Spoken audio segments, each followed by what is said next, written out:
VYM's 79% 5-year return crushed SCHV's 66%, but it took a brutal 32% drop versus SCHV's mild 8% decline.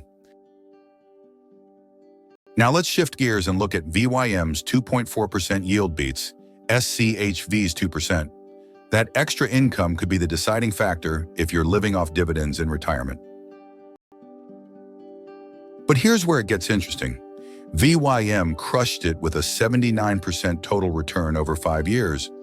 That's the kind of performance that puts real money in your pocket. Let's zoom in on this.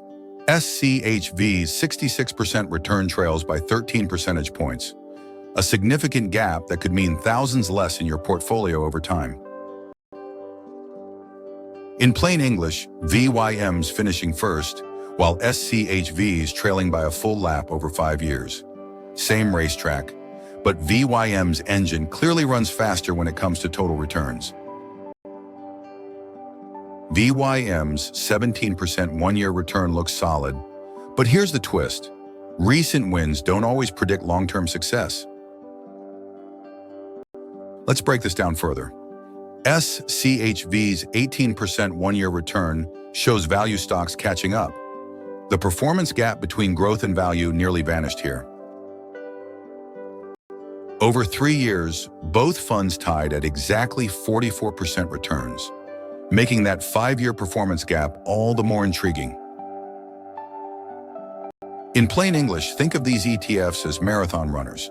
One sprinted early and built a huge lead, but the others caught up. They're now running stride for stride, with that gap nearly closed. Let's dig into the details. VYM's 0.6 Sharpe ratio means you're getting solid returns without taking excessive risk. Efficient performance that rewards disciplined investors over 5 years. Here's where things get revealing. A Sharpe ratio of 0.5 means SCHV delivered modest returns relative to its volatility. Not exactly the efficiency you're hoping for. Now let's put this in perspective. SCHV's Sharpe ratio of 0.9 shows it's delivering solid returns without taking excessive risk. That's efficiency you want in your portfolio. In plain English, the Sharpe ratio is your miles per gallon of risk. VYM delivered better risk-adjusted returns long-term, while SCHV's been more efficient recently. Higher Sharpe means better bang for your risk buck. Here's the thing though. VYM's 0.8 Sharpe ratio over 1 year shows it's delivering strong returns without excessive risk. Consistent performance you can count on. Let's take a closer look. VYM's Sortino ratio of 0.9 shows it protects well on the downside, limiting losses while letting gains run freely. Now here's where it gets tricky. SCHV's 0.7 Sortino ratio shows it really struggled protecting you from losses. VYM did a much better job managing the downside here. In plain English, the Sortino ratio focuses on downside risk only, how badly you get hurt when things go south. VYM's higher score means it protected investors better during the storms, while still capturing the sunny days. Let's see how this plays out. SCHV's Sortino ratio of 1.2 shows it's handling downside risk pretty well. Fewer losses dragging down your returns this year. Here's what really matters. VYM's protecting you on the downside with a 1.1 Sortino ratio. That's solid risk management when markets get ugly. Now let's connect the dots. VYM's 2.4% dividend yield delivers consistent cash flow, perfect if you're hunting for steady income instead of just capital appreciation. In plain English, here's the difference that matters for your wallet. VYM's dividend yield is 20% higher than SCHV's. That's bigger quarterly paychecks, slice by slice, every 3 months. All right, pause here. Think it through. SCHV or VYM? Drop your guess in the comments below. Here's the key takeaway. SCHV's 2% yield won't make you rich overnight, but that's the trade-off for investing in companies with serious growth potential ahead. Now let's flip the script. SCHV's delivering 6% dividend growth over 3 years. That's your income steadily climbing while you hold for the long haul. But there's a catch. VYM's dividend growth crawls at just 3.7% over 3 years. You're getting yield today, but sacrificing tomorrow's income growth. In plain English, SCHV gives you bigger dividend increases each year. Think stairs descending with steeper steps, while VYM starts lower, but builds on a solid foundation. 2 different paths, same destination. Growing income. Now let's shift gears and look at VYM's 16% max drawdown means you're sleeping better during crashes. Way less pain than most funds when markets turn south. But here's where it gets interesting. SCHV's 20% crash shows why risk matters. That extra 4 points of pain feels massive when you're watching your portfolio bleed out. In plain English, think of it like stairs descending. VYM fell 16 steps while SCHV tumbled 20. Both hurt, but SCHV's deeper drop means you're starting your recovery from further down the staircase. VYM bounced back in just 2 months. That's lightning-fast recovery, meaning your money spent way less time underwater. Here's where the story takes a turn. That's 16 months of watching your investment sit underwater. Patience becomes your most expensive requirement with SCHV's recovery time.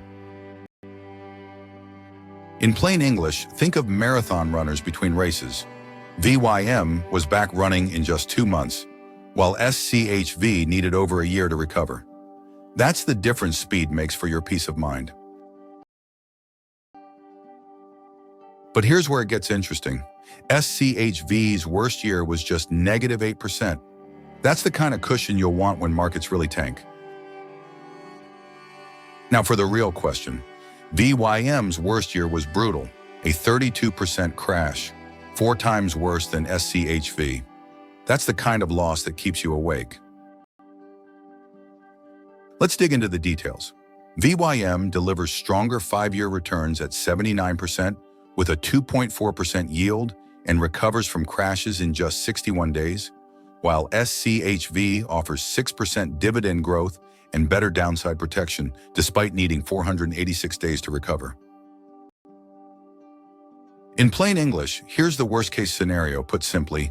SCHV weathered a thunderstorm while VYM faced a Category 3 hurricane.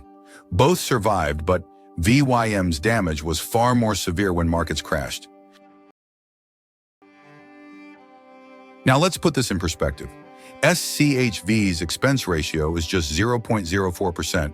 That's microscopic, meaning you're keeping almost everything you earn for yourself. But wait, there's more to this story. VYM's 0.06% expense ratio is 50% more than SCHV's, but honestly, both are dirt cheap for investors. In plain English, think of expense ratios like couch change. SCHV costs you 2 pennies per 100 bucks. VYM takes 3. Seems tiny now, but those pennies really add up over decades. Let's take a closer look. VYM's got 18% in tech. That means you're catching more growth potential, but expect wilder swings when markets get choppy. Now here's where it gets tricky. SCHV keeps tech at just 15%. You're trading explosive growth potential for smoother, steadier performance when markets get choppy.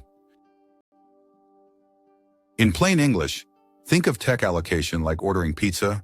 VYM loads up on extra toppings for more risk and flavor, while SCHV keeps it simple and plain. It's all about your spice tolerance. Let's see how this plays out. SCHV's heavy mid-cap tilt at 34% means you're getting different risk exposure than typical large-cap value funds offer investors. Here's what really matters. VYM's just a quarter mid-caps. The rest? Big, stable names you've heard of. Less drama, more dividends you can count on. In plain English, here's where mid-cap allocation matters.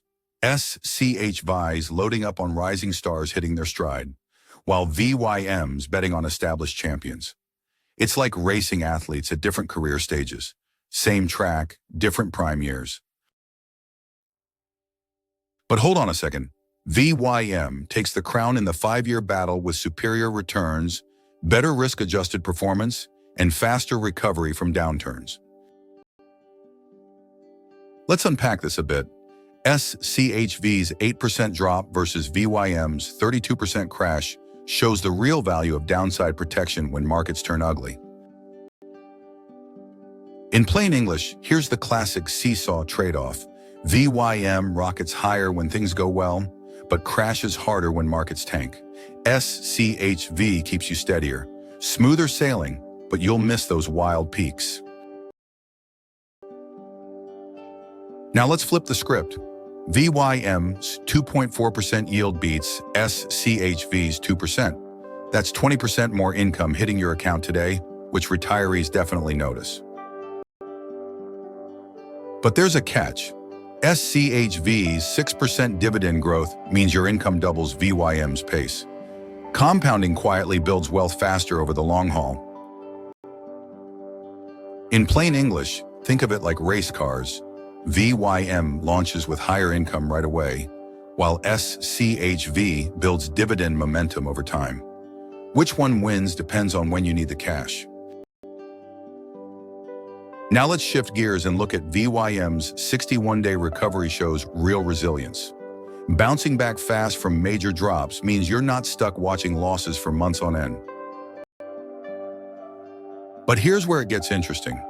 486 days underwater, that's over 16 months watching your money sink before it finally breaks even again. In plain English, think of recovery like a clock ticking. VYM bounces back in 2 months, while SCHV takes over a year. Both get there eventually, but you'll feel that waiting period very differently. Now let's shift gears and look at the fee gap is tiny. Just $20 a year on 100 grand. That's practically a rounding error. Here's where the story takes a turn. Both funds are incredibly cheap. SCHV's 0.04% versus VYM's 0.06% won't make any real difference to your returns here. In plain English, both funds charge pennies per dollar, and the difference? Just a fraction of a penny.